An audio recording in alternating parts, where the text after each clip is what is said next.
The Black Bird is a cold-blooded serial killer story, adapted as a miniseries by Apple TV. The young Jimmy Keene was a promising young football star and the son of a police officer.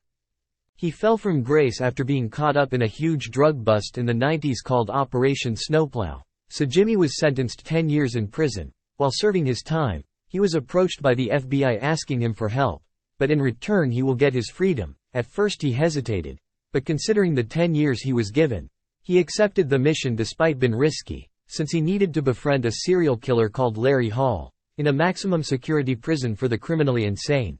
He accepted the offer and got transferred to maximum security prison where Larry was detained. He started his mission working on gaining Larry's trust.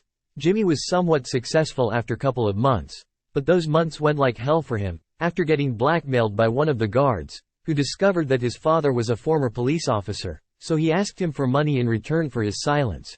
Jimmy tried to get some money that he left hidden in his apartment. He called his father and asked him for this favor, but the money was no longer there. So he endured the situation and asked the prison doctor for help, since he already knew the affair. But he couldn't get any, since the doctor was in vacation somehow. He went through the situation and got Larry's confession about the murder of Roach, and revealed details only the FBI and the killer would know, but that wasn't enough. The FBI wanted more of him. He needed to get a map of where the bodies were buried, or at least one.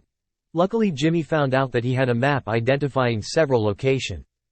Jimmy surmised this was a map of where the bodies were buried, and sent a message to the FBI. This unfortunately came to nothing, as Jimmy confronted Larry and was thrown into solitary confinement. The FBI never got his message, and after his release from solitary, the map was gone, but he memorized some of it, and his confession under lie detector was enough to the FBI to find Larry guilty of his crimes.